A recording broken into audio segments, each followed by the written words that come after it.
Para comentar algunos temas que han sido noticia durante esta semana, vamos a empezar con uno que siempre será preocupación, el tema de la corrupción, que creo que inundó de pesimismo los corazones de los ecuatorianos.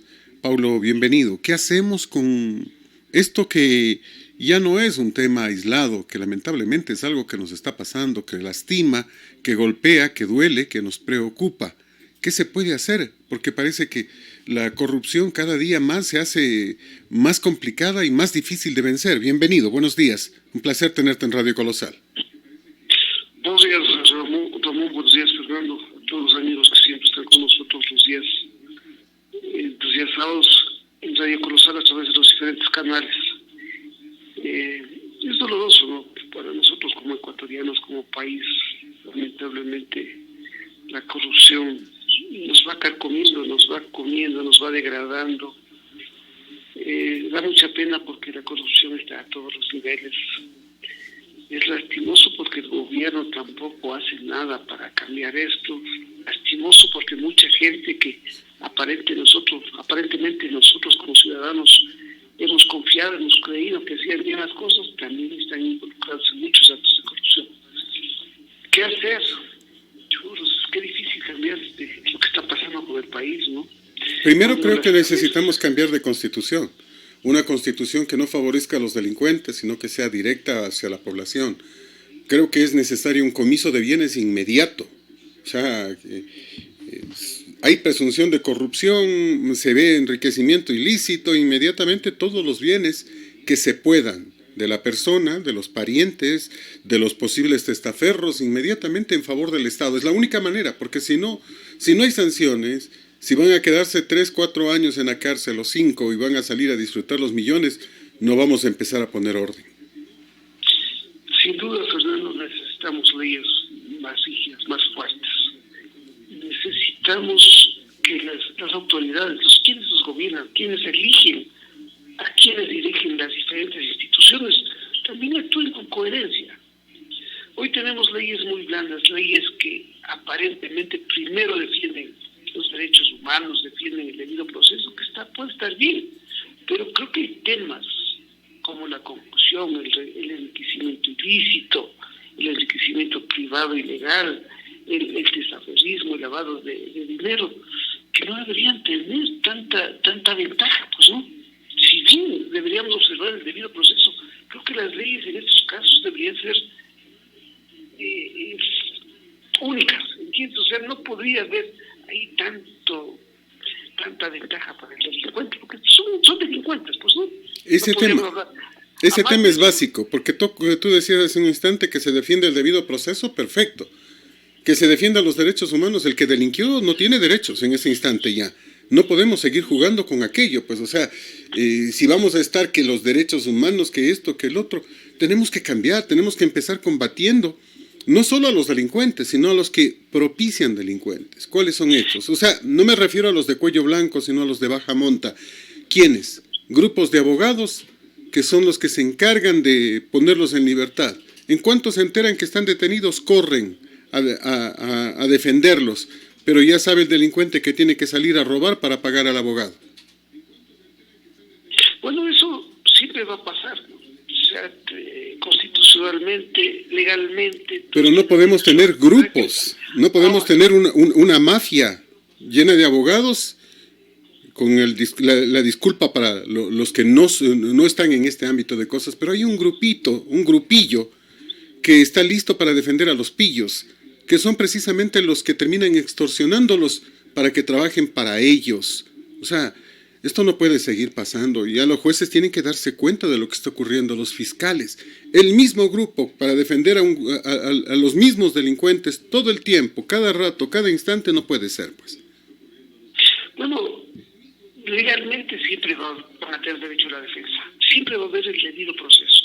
Siempre va a haber el principio de la inocencia. O sea, partamos de eso, pero hay temas como los que hemos hablado, estos delitos tan difíciles, tan complicados, donde que se está agraviando a la sociedad en general, donde que te estás robando los recursos públicos. Creo que no debería haber medidas cautelares tan blandas, no debería haber esto de la concesión o rebajas No, pues yo creo que en estos casos tenemos que ser bien drásticos. Tiene que haber agravantes, no concesiones. No concesiones. El otro tema que hablábamos, o sea, que tú también manifestaste, es el tema de las leyes complementarias, para poder retirar los bienes de toda esta gente, ¿no? Porque esta gente también ocupa una serie de testaferros que son los que ayudan a encubrir de alguna manera los bienes mal habidos, ¿no? Y algo que es importante, una ley que Correa puso, la ley de responsabilidad compartida o coadyuvante. En este caso tiene que funcionar también. ¿Quién es culpable? ¿El que se lleva los bienes del Estado, el que le roba al Estado solo, o el que lo puso también? Ahí también tiene que tener responsabilidad el señor que pone a esta gente, pues, o sea, ¿quién pone, por ejemplo, a un ministro? Lenin, pues, que no nos venga con cuentos de que va a combatir la corrupción. Él es corresponsable de lo que pasa. Sin duda, lo que a veces no entendemos todos es por qué la ley se cumple a rajatablas con determinados funcionarios. ¿Por qué la Contraloría está atrás de funcionarios que a lo mejor cometen infracciones administrativas y vienen grandes multas de 500, 600, 1,200 dólares? ¿Por qué la Fiscalía en estos casos no actúa drásticamente con esta gente que se roba miles y millones de dólares? Y millones de dólares. Entonces, ahí también como que la ley no se aplica objetivamente, la ley no se aplica radicalmente. Pero a veces hay funcionarios que por ahora circunstancias, sin justificarlo, cometieron menores errores, han sido destituidos y han ido a veces a parar a la cárcel también. Pero, en cambio, esta clase de funcionarios tienen privilegios ahí también en la aplicación de la ley, ¿no? Inclusive cuando van presos, primero a la cárcel 4. En este instante, por ejemplo, Pablo, se me ve el apellido de Romero, está en el CDP de Pichincha, y ya está casi 2 meses. El CDP no es para detener a alguien, es un centro de detención provisional nada más. Debía estar en la cárcel. ¿Qué están esperando? Esa es la pregunta. ¿Por qué privilegios? Tan delincuentes, el que roba una gallina, el que roba un celular, el que roba $10, el que rancha una cartera, o más delincuente puede ser el que roba los recursos públicos, porque está postergando el desarrollo de la sociedad, de la población y de los sectores incluso más desprotegidos, ¿no? Por este caso de una pandemia. Estaría condenando a muerte a la gente con esta forma. Por ejemplo, quien se roba los dineros, en este caso la señora Ocles, acusada de irregularidades y que dice que no hay ningún problema y que defiende lo que ha pasado, pues, o sea, no puede tener perdón y olvido, pues. Imagínate, yo veía ayer la lista de los productos y la gente decía, esos productos que los mostraban, decía, esos 18 productos no pasan de costar $30. No sé si la lista es la correcta, pero nos mostraban, creo que eran 8 latas de atún, 2 fundas de arroz, 2 fundas de azúcar, frijol, fideo, bueno, no recuerdo todo lo que se mostraba, pero en la suma, si es que esa es de verdad la lista, no pasa de $30, no pasa de $30. ¿Cómo pagó? 150,82. O sea, ya esto se pasa de castaño oscuro. Mira, el precio a nivel del por menor, no al por mayor, es 85.79, dicen quienes hicieron la investigación, primicias. Y ella dice que el resto, o sea, $65,03 sería el embalaje, el estiaje y el transporte. ¿Sabes cuánto suma esto multiplicado por los 7,000 kits? $580,000 suma, pues. Solo de embalaje, estiaje y transporte. Y ella insiste que es legal, que es el menor precio que les dieron. Nos están robando cara a cara y no tienen ni vergüenza. Son cínicos. Bueno, este sistema de compras públicas y el CERCOV es admirable, ¿no? Porque el CERCOV a veces hace problemas por cosas intrascendentes, pero de estos grandes contratos, de estas grandes compras, nunca dice nada. Si tú quieres defraudar, tú quieres robar, simplemente consigues proformas las más caras. Y el mismo proveedor le dice que traiga dos más altas que pues. Es tan simple como eso. O tú, cuando se dan los procesos de subasta, te invitas a los que tú quieres y le invitas a los otros. Te pegas un poquito al teléfono, Paula, porque te perdí en un instante. El sistema de compras públicas, si no está manejado por funcionarios éticos, con principios, honestos, honrados, ¿qué hacen ellos? Simplemente traes facturas con el que tú quieres que gane y ellos traen las otras dos facturas más altas. Lamentablemente así se manejan las cosas. O cuando ya se dan los procesos de subasta inversa, ¿qué hacen ellos? Simplemente no invitar a todos los oferentes, invitan solo a los que ellos quieren. Esto necesitamos que se maneje con honestidad, con honorabilidad por gente honesta. Ella no puede justificar porque realmente estamos viendo que ellos son de precio brutal. ¿Qué? Pues no. Aquí hay un lleve y esa es la gran verdad. La directora, precisamente del CERCOV, decía que Correa era el mejor presidente del mundo. Gracias, mi presidente, decía hace pocos meses atrás, a través del Twitter. Ahora ya dice lo contrario. Pero, ¿qué podíamos esperar de una funcionaria puesta por Correa? Pues por el correísmo. Ahí están los temas. Bueno, el sistema de compras públicas, si tú vas a actuar con honestidad, con corrección, la persona que va a manejar el sistema de compras públicas puede ser beneficioso para el país, porque permite una puja, permite una baja de costos, siempre y cuando tú lo hagas honestamente. Pero si tú vas a actuar mañosamente, como en estos casos, es obvio que va a salir más caro, pues, ¿no? El sistema de compras públicas es que beneficia primero a los productores locales. Pero, en serio, el sistema de compras públicas no sirve para nada. Porque si depende de la ética del que está comprando, entonces ¿para qué está, pues? Entonces ahí tenemos un inconveniente. El sistema de compras públicas debería funcionar automáticamente para regular precios, para normalizar las cosas. El sistema de compras públicas, que nos cuesta muchísimo dinero a los ecuatorianos, debería funcionar para garantizarnos de que no va a quedar el proceso a expensas de la honestidad o deshonestidad del que está comprando. Es que, Fernando, todos los sistemas requieren la intervención humana. O sea, por más que queramos, todos los sistemas requieren de la intervención del humano. Pero el humano tiene que ser ético, tiene que ser moral, tiene que ser honesto, tiene que ser un funcionario, un servidor público con principios, pues. O sea... Demos ejemplos en este instante. ¿Cómo puede ser que el aparato no detecte un sobreprecio tan grande en esto? Estiaje, embalaje y transporte. $580,000, nada más ni nada menos. O sea, ¿puede ser que el sistema sea tan ciego? ¿Cómo puede ser que en compras públicas se adquiera,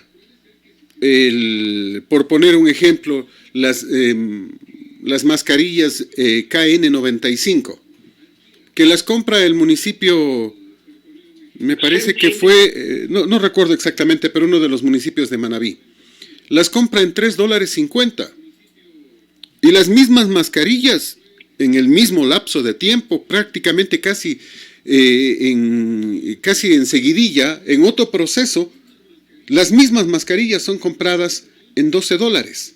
¿Cómo el sistema no prende alarmas? O sea... No, es que se entiende, Fernando, que el CERCOV hace el control posterior.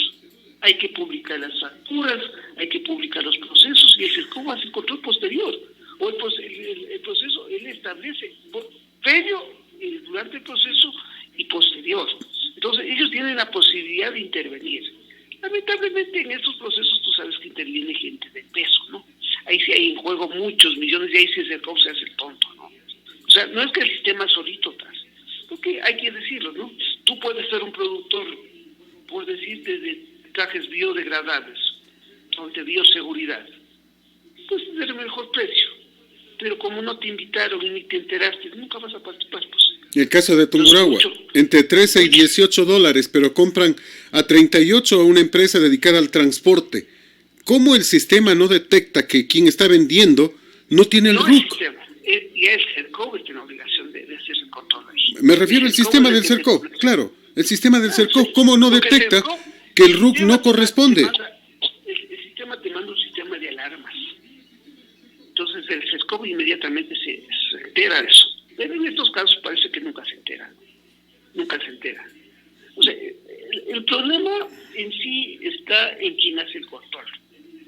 Yo te digo porque hemos visto que el CERCOV en determinados casos, por cosas intrascendentes, es un problema bárbaro.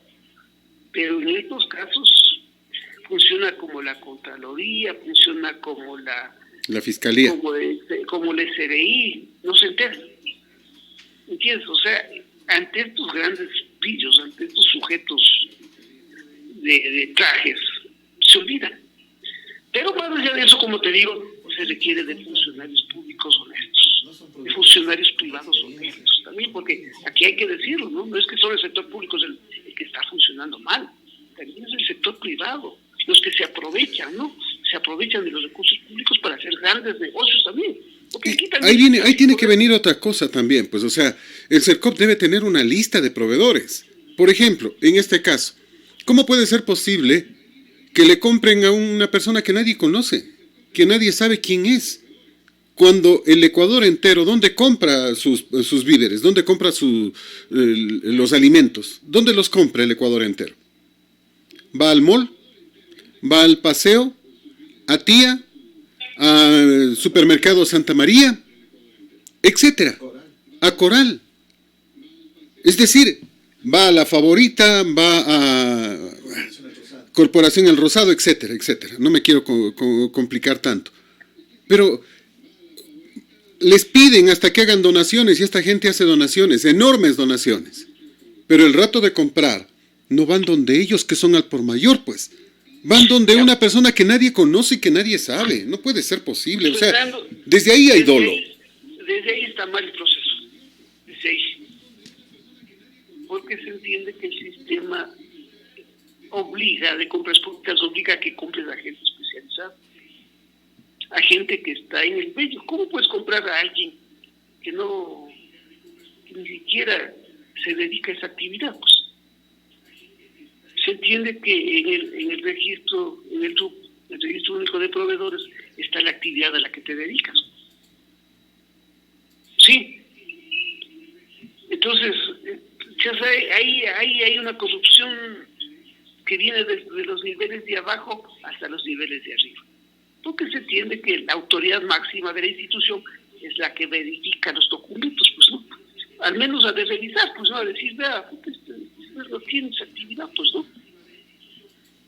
Les ha de saltar la duda, pues por lo menos, si criminalística de la policía compra las fundas en $12, las fundas para ubicar a los fallecidos, previo a que sean retirados, ¿cómo puede un hospital, el del IES, o el hospital de la propia policía, o el hospital de los Sauces, del Ministerio de Salud, cómo pueden comprar en $145 pues la misma funda que se compra en 12?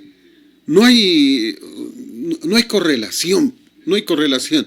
Es decir, siempre tiene que existir, quedar grabado en el sistema precios, los precios más bajos que se encontraron para determinado insumo, para saltar inmediatamente al rato que en cambio se pretendan poner precios excesivamente altos.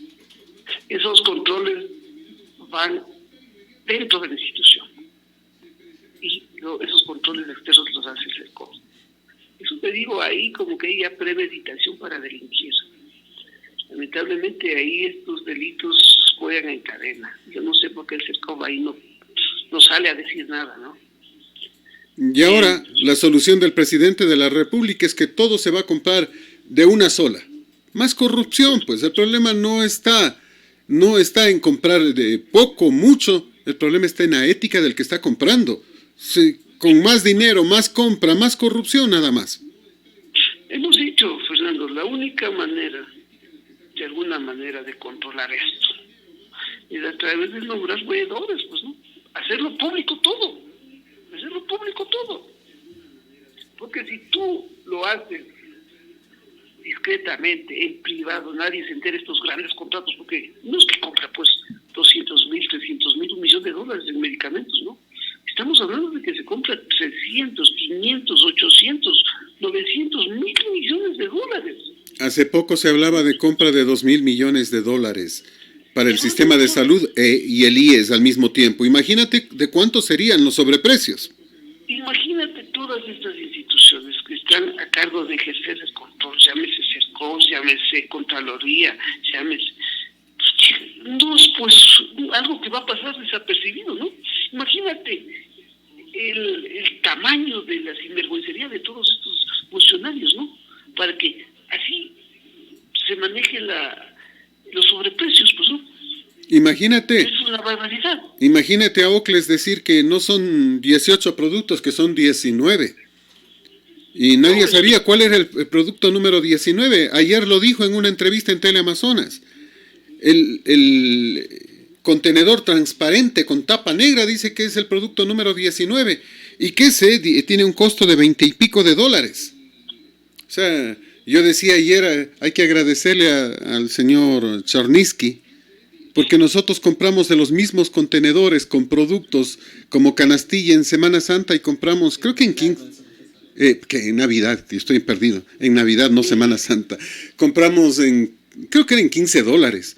Hay canastillas de 15, 20, 30. Pero mira, ella dice que ese contenedor, similar al que ella utilizó, cuesta $22. Por eso digo al señor, habrá que agradecerle que nos venden 15 y además lleno de productos, pues. Y se ha de recomendar el proveedor, ¿verdad? Para mí aquí ha habido afán de delinquir y de lleve. Y la pillería que lamentablemente durante estos 14 años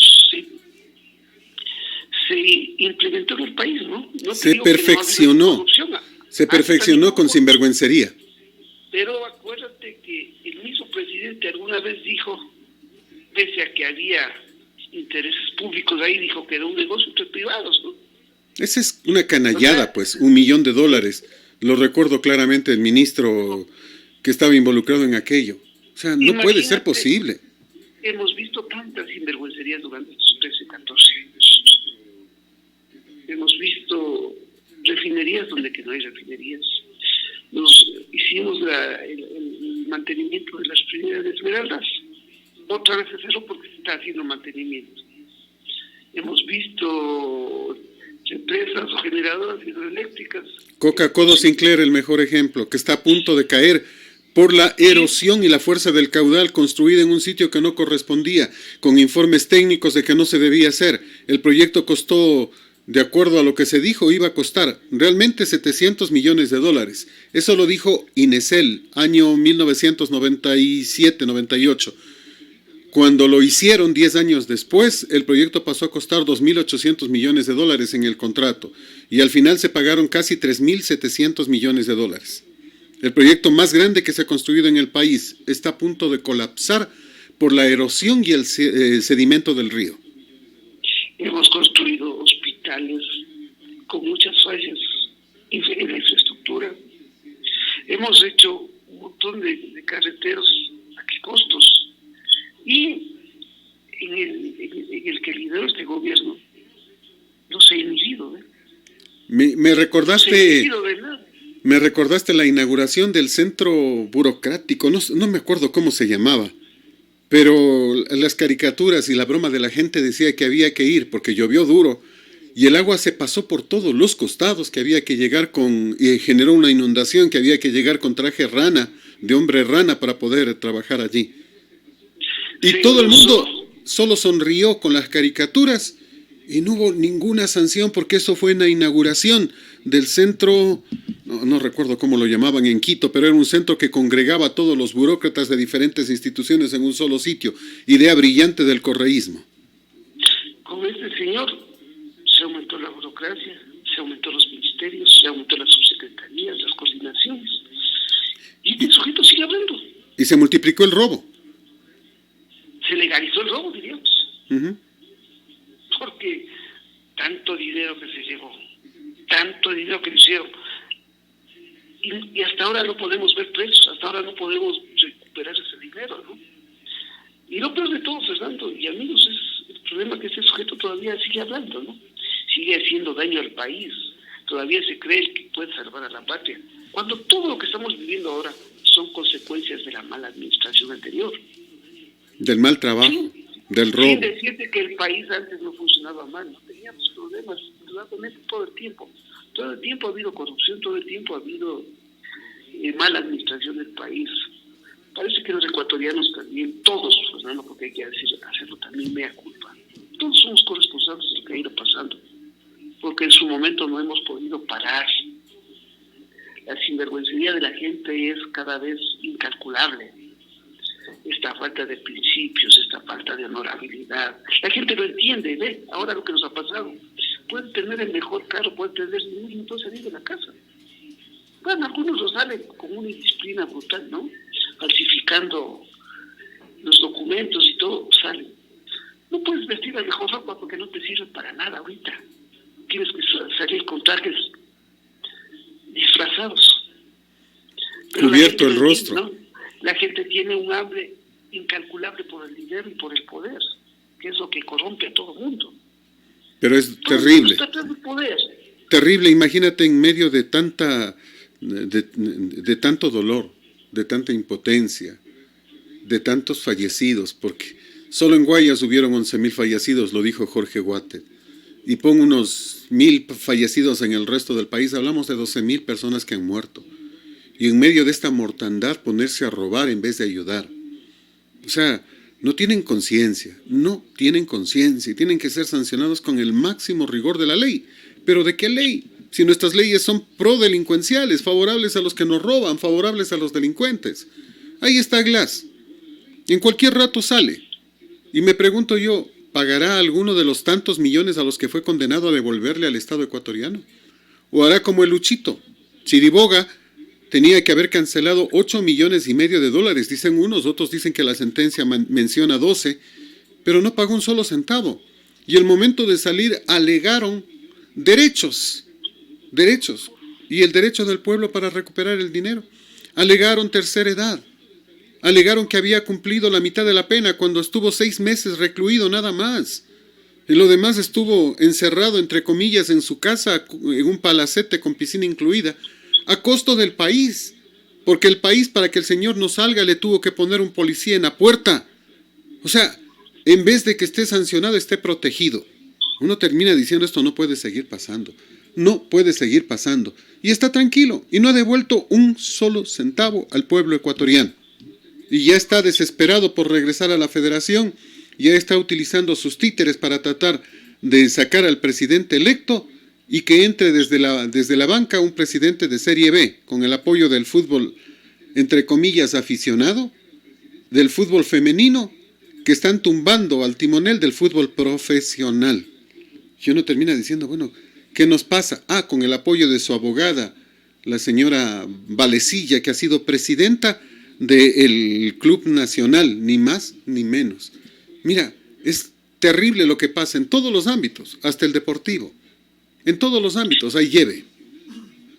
Es difícil, lo que tú acabas de escribir es difícil, ¿no? Todos como sociedad, porque también hay que decirlo pensando, no todos somos corruptos, ¿no? No todos tenemos esa ambición por el dinero, por el poder, porque eso es lo que le cambia a la gente. Creo que una gran parte de la sociedad también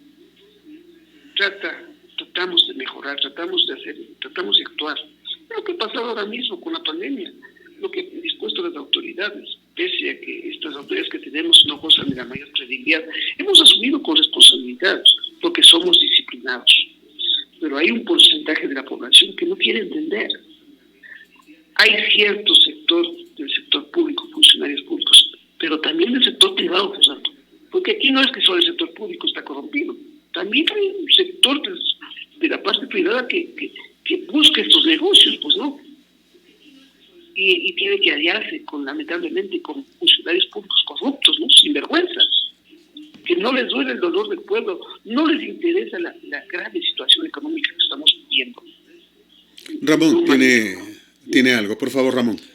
El gobierno elimina la agencia de control postal, que paga una nómina mensual de $57,464. Sueldos jerárquicos superiores, detallados así. Constan 40 personas en la nómina de empleados, pero los jerárquicos superiores. Subdirectora de gestión técnica, $3,247. Directores de área y coordinadores zonales, 8 puestos, 2,368. Asesor 3, 2,597. Asesor 5, $2,115. Pero ¿cuáles son las funciones de esta agencia? En la sección de transparencia de la página web de la agencia que suprime este decreto ejecutivo consta una única función. Permite que toda persona, natural o jurídica, presente su denuncia en el caso de estar inconforme o no haber recibido respuesta para la solución de un reclamo o queja en contra de un operador postal. Reitero, esta agencia que ahora elimina el gobierno, una de las tantas burocráticas, tiene una nómina mensual de $57,464. Mira, $57,964 solo para responder las quejas de los usuarios que no le llegó el correo completo, que se le quedaron con algunas cosas. ¿Y cuál es la respuesta? Porque no hemos visto ninguna respuesta. Nosotros nos hemos quejado algunas veces de este tema. No pasa nada. Pero la agencia, con la nómina de personal, tenía un costo de $57,000 al mes. $684,000 al año. Imagínate. Y como esas deben haber muchísimas más. En todo el sector público, en todos los gobiernos autónomos, se ha dado un incremento voraz de personal y es de mucha gente, estamos conscientes de ello. Hoy la situación del país obliga a hacer todas estas depuraciones, a reestructurarle al Estado. Difícil porque en esta época económica y sanitaria tan difícil para todos, tan complejo para todos los ecuatorianos, despedir a la gente, ¿no? Pero la situación del país exige una reestructuración. Pruebas al canto para hacernos más fácil el tema y entendible. En EMAPA llegó un ingeniero, se me va el nombre en este instante, Jorge Ojeda, así era, ¿no?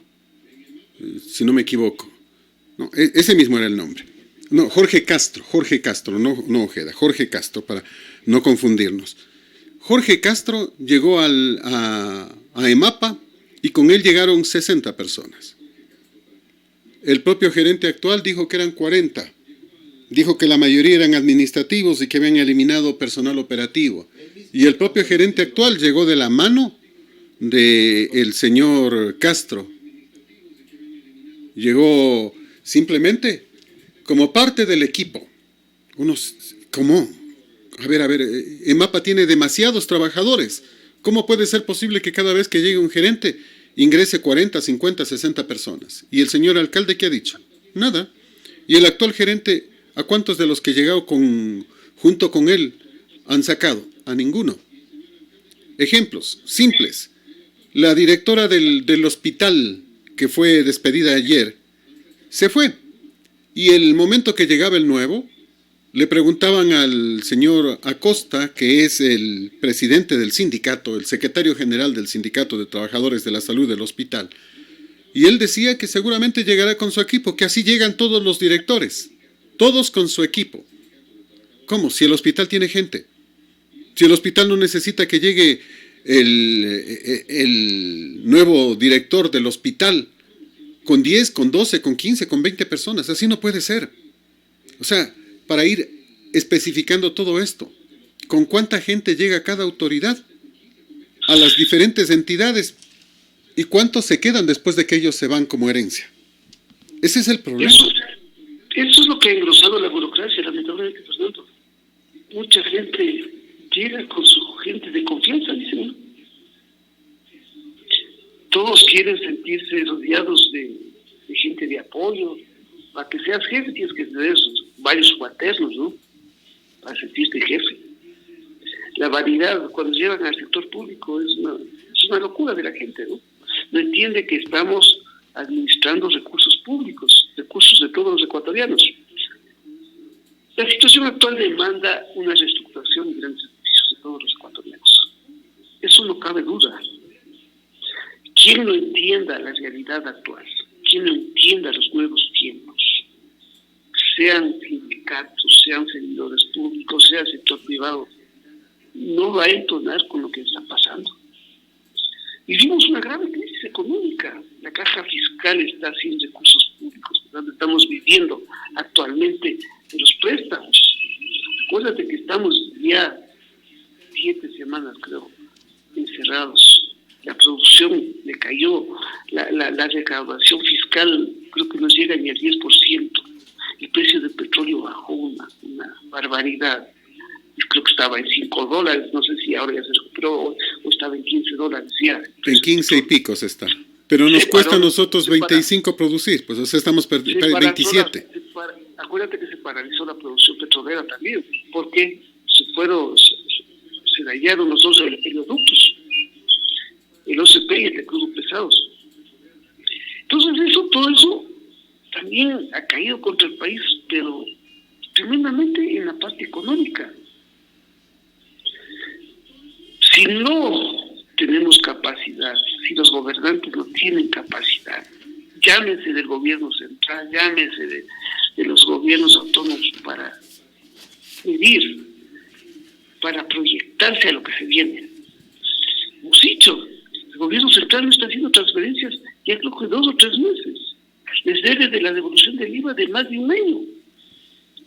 Terrible. Pero mira, que la corrupción está en todo lado. Nuestros padres de la patria, nuestros asambleístas, cobrando un bono de $1,125, un bono de residencia. ¿Cómo puede ser posible? Pues si ahora están trabajando desde su hogar, desde su casa, entre comillas, votando desde la sala de su casa, y cobrando un bono de $1,125 por residencia en Quito. O sea, eso es corrupción, pero clarísima, pues. Te pregunto, Fernando, el momento que ya no haya dinero, ¿cómo van a cobrar sus remuneraciones tanto funcionarios públicos? Que podemos llegar a esos niveles. Ahorita todo el mundo habrá cierto flujo de efectivo, pero si las cosas no mejoran, si la economía no se reactiva, es un problema mundial, ¿no? Porque hay que decirlo, las remesas cayeron, las exportaciones no hay, porque todos nos encerramos, pues ¿no? El mundo anda desesperado queriendo de alguna manera ya reactivar la economía. Si no apoyamos la producción, no habrá dinero para cumplir con un montón de obligaciones que tiene el sector público, ¿no? Para que pueda funcionar el sector, el Estado mismo, para que puedan funcionar los gobiernos autónomos. Pero el que paga todo es el pueblo, pues, o sea, ese es el problema. Pero pueblo que también se le va acabando los recursos, ¿verdad? Acuérdate que nosotros no se puede vivir solo del consumo interno, ¿no? Vivimos en un mundo lamentablemente globalizado donde se requieren recursos. Un pueblo donde que la gente está acostumbrada a ganar $5,000, $8,000, $10,000, donde que se distorsionó la economía del país, donde que se encareció la economía del país. Porque no es solo el robo, no solo el saqueo de los recursos públicos a través de la corrupción, de los sobreprecios, de las obras mal hechas, de las obras inexistentes. También es el problema que aquí se infló. Es el problema de la mentira, Paulo. El problema de la mentira. Las remuneraciones de determinados sectores de las universidades, acuérdate. A eso iba. Mira, el presidente de la República dio la orden de que se rebajen los sueldos a la mitad, que se rebajaba el sueldo del Ejecutivo y sus ministros. Y eso dijeron ellos públicamente. No sé si realmente pasó. Pero la Asamblea no se ha rebajado el sueldo a la mitad. Los municipios no se han rebajado los sueldos. Los consejos provinciales no lo han hecho. Las universidades no lo han hecho. Si hubiesen rebajado el sueldo a la mitad, ahorita tendrían excedentes, no les faltaría. Pero están pegando el grito al cielo porque les rebaja no la mitad. Les rebaja en el mayor de los casos, si no me equivoco, me parece que es el 2 o 3% del presupuesto. Le rebaja. Y uno termina diciendo, bueno, ¿y por qué tanta indolencia? ¿Por qué tanto grito y tanto llanto con un sueldo de $4,000, $5,000, $6,000? Y que no quieren que les rebajen nada. O sea, el tema no pasa por aquello, pasa por mucho más, porque hay mucho de fondo. O sea, nos olvidamos de ser solidarios. nos importan un pito, perdón el término, la solidaridad. Lo único que nos importa es nuestros bolsillos. Pensamos con nuestros bolsillos. Y mientras sigamos pensando con nuestros bolsillos en el alma mater, chicas, estamos complicados, entonces significa que ya perdimos todo. Podemos enseñar ciencia, pero no vamos a enseñar conciencia, nunca. No te digo, estos 13, 14 años distorsionamos todo. Y es lo que estamos pagando, ¿no? Haber vivido en un país de fantasía que aparentemente tenía un consumo de primer mundo, con remuneraciones de primer mundo, cuando éramos un país tercermundista o subdesarrollado.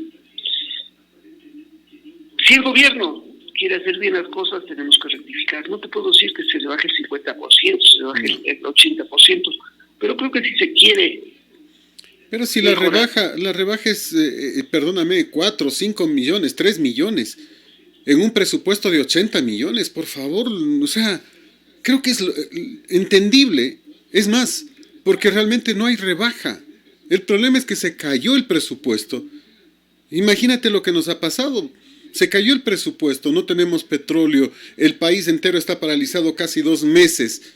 Entonces no hay producción, no hay dinero, no hay impuestos, nada le llega al Estado. No hay recaudaciones fiscales. Entonces no es que les han rebajado. Lo que sucede es que se cayó el presupuesto y como ellos reciben un porcentaje del presupuesto general del Estado, este porcentaje cae. Pregúntenles a los municipios, a los consejos provinciales. Ellos saben que van a recibir menos por todo lo que ha pasado, pues. O sea, y pretender insistir que no, a mí no me tocan porque no me tocan, no solo que demuestra la ninguna solidaridad, sino que demuestra que no les interesa ni les importa el país. Con que no se metan con mi bolsillo, hagan lo que les dé la gana, dicen. O sea, eso es terrible. Pero necesitamos también que el gobierno demuestre su honorabilidad, porque tú dices, vamos sacrificando todos, al pueblo le llamas a hacer contribuciones, al Estado, a la gente en general, han subido hasta los precios de los productos últimamente, todos sacrificamos. Y si tenemos un gobierno donde que los actos de corrupción son el pan de cada día, también, bueno, ¿a dónde vamos? Pues no. Si el Estado, el gobierno central no quiere hacer una depuración de todas sus instituciones, de todas sus entidades que debe hacerlas, Entonces, es un trabajo mancomunado de todos. Si los ecuatorianos no amamos a nuestra patria, no queremos a nuestro país, no queremos entender los momentos cruciales que estamos viviendo, no va a cambiar nada, pues. Es que necesitamos un presidente, necesitamos autoridad, que el licenciado no tiene de ninguna manera. Mira, en Mijeño, después de lo que pasó en octubre, hubiese retirado todo el aporte de fundaciones a los golpistas. Les hubiese ordenado un cambio inmediato de los rectores en las universidades que sirvieron de albergue. La una era pública, la otra era privada. Pero la privada recibe, dicho por el propio rector, alrededor de $3,5 millones al año, y con eso se pagan se pagan las becas. Yo pensé que la beca era una dádiva, un don, un gift, un regalo, un reconocimiento de la universidad al mejor estudiante. No, eso ha sabido pagarlo el gobierno, y no tienen ninguna vergüenza, en este caso el señor Ponce, en admitir aquello, que si es que le quitan el aporte de $3,5 millones que da el Estado, él les va a tener que mandar con la pena del alma a los becados. Eso es una sinvergüencería y no debería pasar, y el Estado debería exigir un cambio inmediato de toda esta gente. Reitero, en mi criterio en este instante, sacan a los estudiantes arriesgándolos a que se contagien de coronavirus, yo cambio rectores. Dispongo inmediatamente el cambio de rectores. ¿No quieren ser solidarios? Vayan nomás a la casa, vayan a otro lado. Vayan a buscar quien les pague $6,000, $7,000, $8,000. O sea, como PhD supongo que encontrarán facilito el trabajo, ¿no? O sea, debe haber trabajo para ellos fácil, y supongo que mejor remunerados que en el Estado, porque eso es lo que se quejan, de que les pagan poco, de que no los atienden.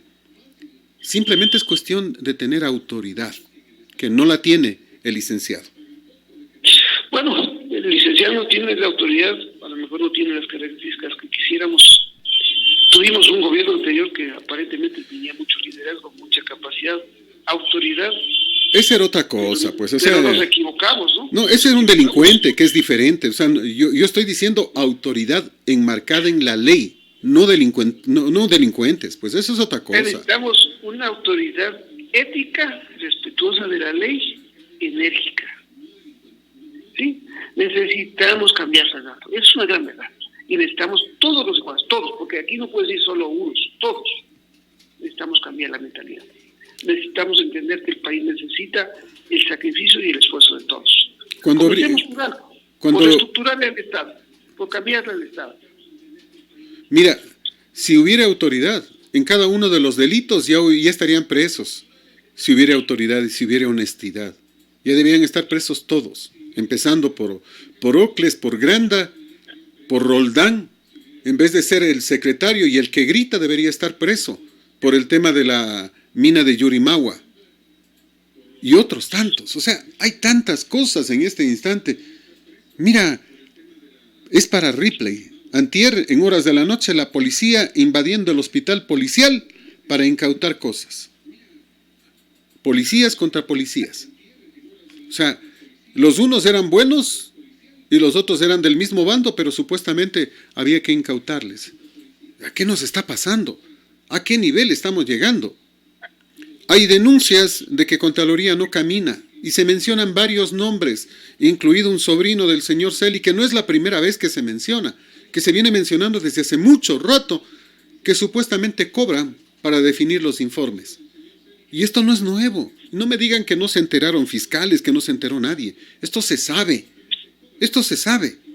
Que no pasamos nosotros los medios de comunicación serios. No los podemos pasar, pues, porque no hay firma de responsabilidad. Si hubiera firma de responsabilidad, la cosa cambiaría. Pero insisto, cuando el río suena, piedras trae. ¿Por qué no han hecho nada? Bueno, el gobierno, hemos dicho, no va a cambiar ya. Pero sí, nosotros como sociedad civil estamos en la obligación de exigir cambios. Hay medios importantes como Radio Colosal, hay periodistas de investigación, hay políticos también que son buenos, porque no podemos meterles a todos en el mismo saco, ¿no? Tenemos que exigir un cambio de actitud. Mientras esté Moreno, no sé si la mejor alternativa sería que Moreno salga, ¿no? Ya falta muy poco, ¿no? No es la mejor alternativa. En este instante nos toca aguantar el menos del año pero exigir rectificaciones, ¿no? Exigir la actuación enérgica de la Fiscalía, de la Contraloría, por más que sea y también esté podrido, tenemos que exigir. Mira, tenemos que exigir. Tenemos que abrir los ojos también. Porque también a veces, Fernando, si nos ponemos solo pesimistas y no pensamos que esto puede cambiar, es un momento bueno para cambiar.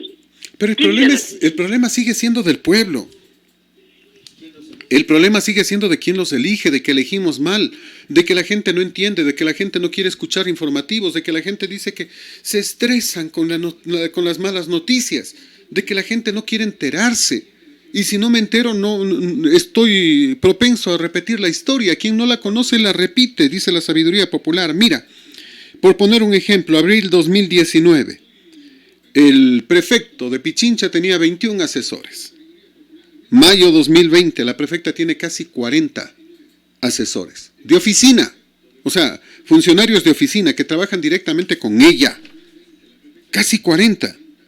Tiene 9 asesores ejecutivos, 2 asesores legislativos, 2 asesores de territorio, 2 directores de territorio, 2 promotores de territorio también, con un sueldo entre $3.500, $3.000 y $2.800. Solo entre ellos, sumado, tiene 11 asesores, más los 2 directores de $3.500 cada uno. Imagínate la cifra que suma. Tiene además para el uso personal de ella 4 choferes. O sea, no sé si la prefectura tenga 4 carros y ella pueda ir en los 4 carros al mismo tiempo. Porque si tiene 4 carros o 10 carros, el mismo chofer puede manejar los diferentes carros. Pero ella tiene 4 choferes directamente asignados a ella.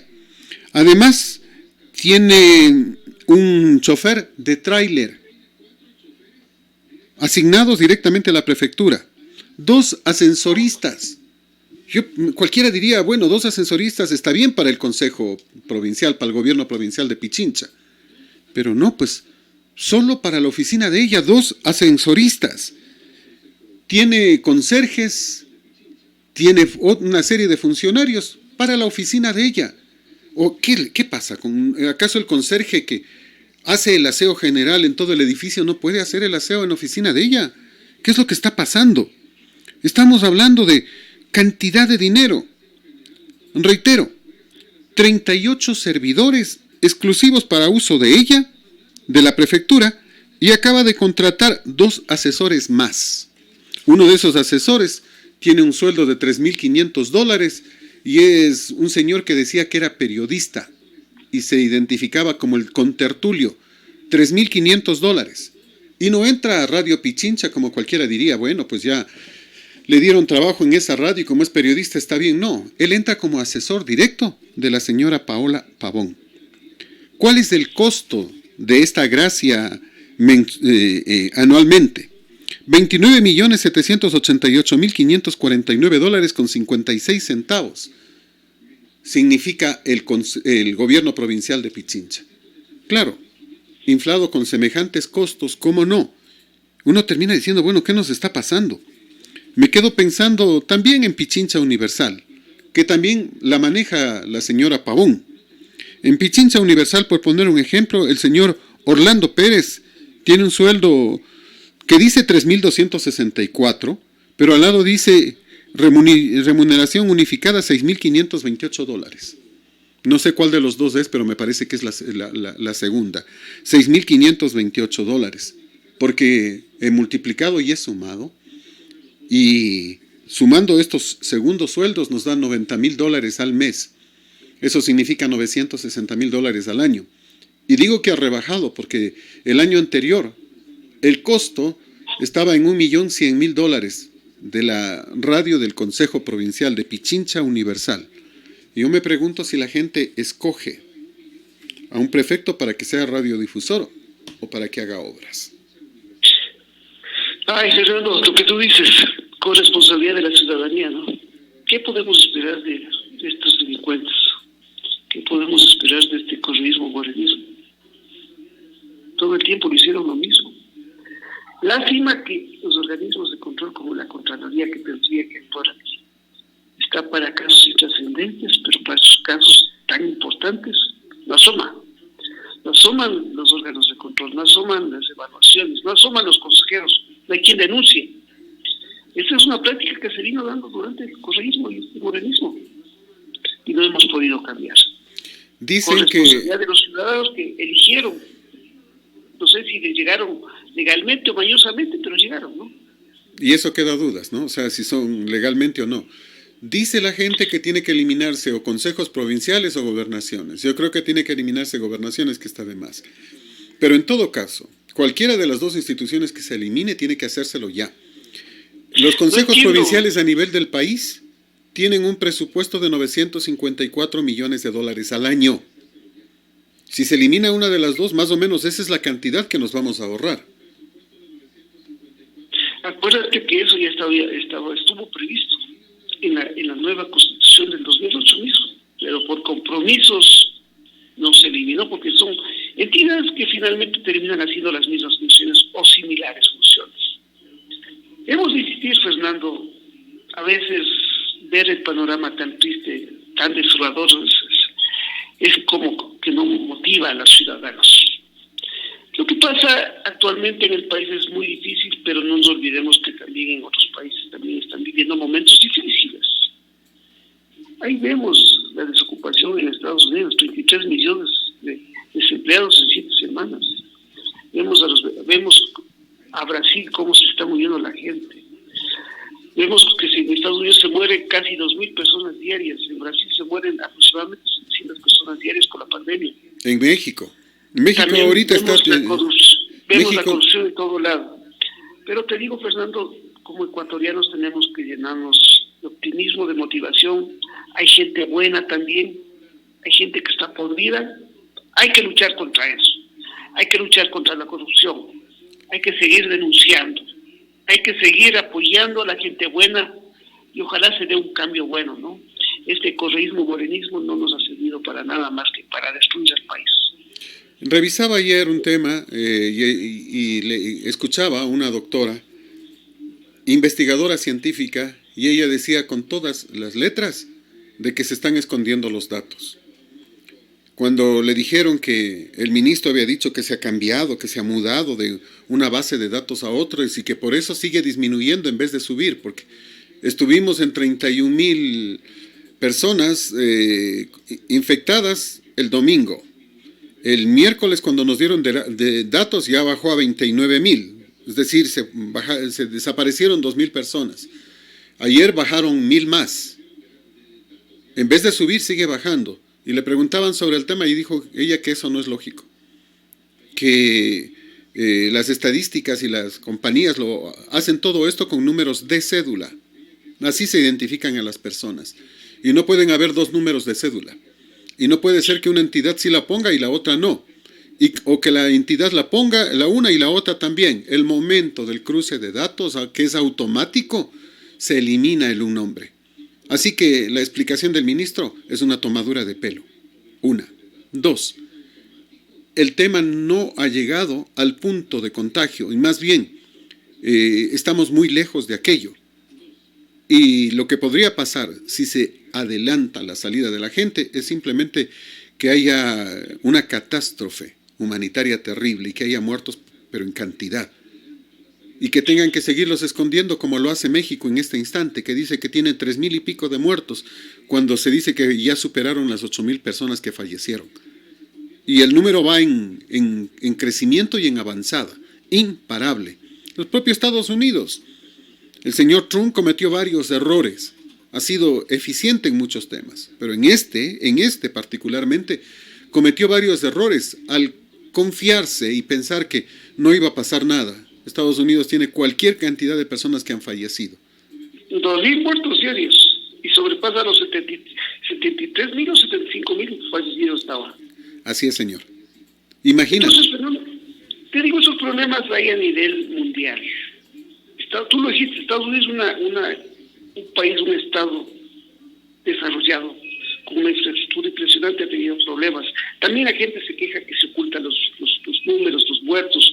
Hace poco encontraron en Nueva York, en ese lado encontraron más muertos. Pasa, lamentablemente, en nuestro país también tenemos los mismos problemas. España va saliendo del confinamiento, pero sigue teniendo muertos. Que llegan hay un segundo rebrote que ya está en España y eso es complicado y no hay muchos medios que todavía no lo dicen, pero hay un segundo rebrote. Ya hubieron, una vez más se disparó el número de fallecidos en España el día de ayer. 200 muertos diarios tiene todavía España. Ayer hubieron 700, Pablo, 700. Lo que tú dices es verdad, pero ayer ya se habla de un segundo, de un rebrote más bien, y que eso podría ser más complicado todavía. El problema económico va a ser mundial. La recesión viene porque muchos le comparan a la recesión de 1929.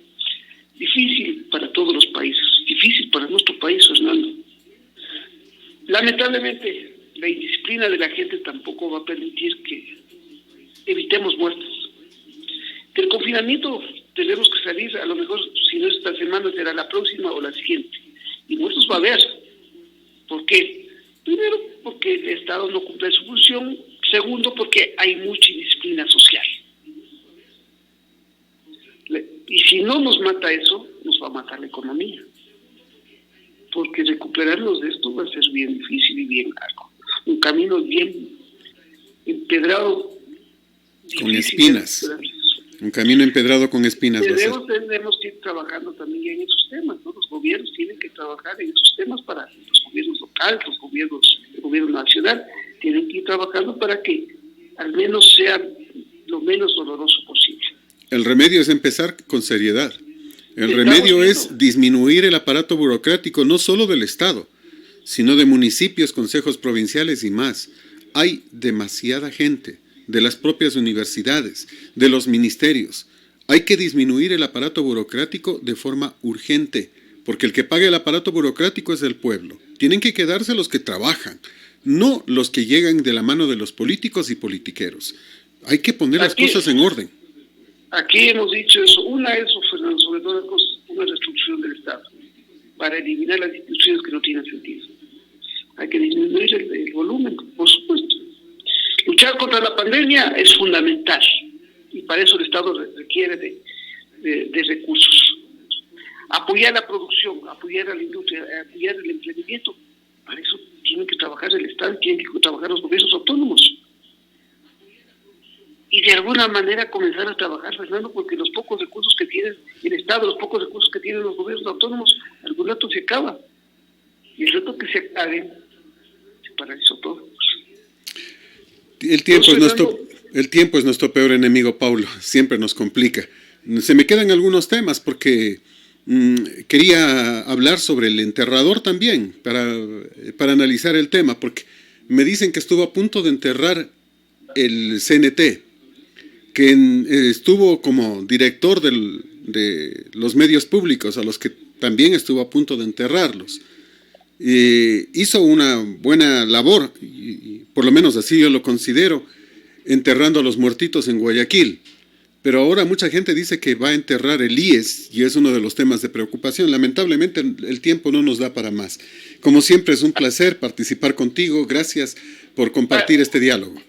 Solo esto, Fernando. Claro, por favor. Creo que, Fernando, toda esta gente, estos delincuentes, estos pillos que están abusando de los recursos públicos, tienen que entender que vivimos otros tiempos.